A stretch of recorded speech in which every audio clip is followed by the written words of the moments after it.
Hi everyone, नमस्कार welcome back to Pino's flavours and friends.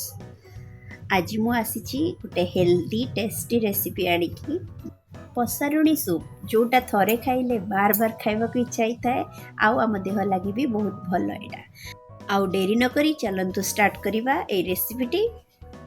एही recipe आमे बहुत अल्प इंग्रेडिएंट्स नै कि बनै परिबा। सूप बनाया लगी आमको 15 रु 20 टी पसारुणी पत्र दरकार। गोटे छोट पियाज 10-15 कोला रसुण 1 टीस्पून सोरिष हाफ टीस्पून जीरा गोलमरीच आपण स्वाद हिसाब रे नेबे आंबुल 4-5 खंड लूण हलदी स्वाद अनुसार आ छुंक करिया लगी किछि सोरिष तेल। एबे मु गोटे मिक्सिंग जार नैची सेथिरे भल से पत्र गुडा को धोईकी छोट छोट करी काटी की नै जाईची। जो छोट पियाज नहीं ताको भल से छोट छोट करी काटी देइची। 4-5 कोला रसुण छोट छोट करी की चॉप कर देइची। आंबुल को किछि समय पय पानी रे बतुरै की रखी देइची। एबे मिक्सिंग जार रे पत्र सहित रसुण पियाज जीरा सोरिष गोलमरीच पकई देबी। अल्प पानी दे देबी। स्वाद अनुसार लूण हलदी पकई की गोटे भल फाइन पेस्ट रे कन्वर्ट कर देबी। देखंतु केते भल से गोटे फाइन पेस्ट रे कन्वर्ट हो जाइछि पत्र। आपण चाहिए ए पत्र को छाणी की खाली तार रस को ने की सूप बनै परिबे। मु किंतु कोनोसी छाणेनी डायरेक्टली ताको यूज करे।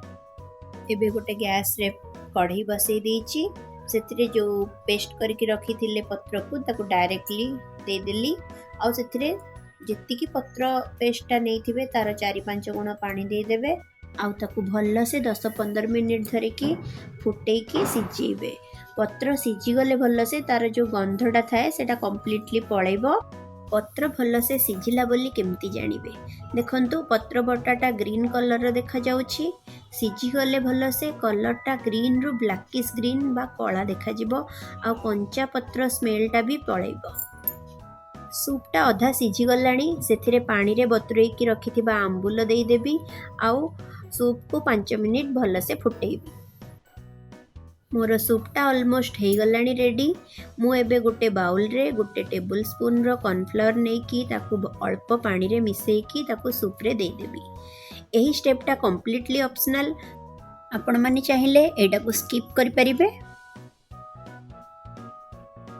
मोर सूपटा फुटिकी भल से रेडी हो जाइछि। मु एबे गोटे तड़का पैन बसई देली गैस रे सेथिरे अल्प सोरिष तेल आउ जीरा सोरिष फुटे की काटिकी रखिथिबा रसुण देकी छुंक दे देबी। अल्प समय सूप को फुटेबी जेमिति की छुंक करथिबा रसुण रा स्मेलटा सूप रे भल से मिसी जिवो। आउ हमर प्रस्तुत होई जिवो पसारुणी सूप।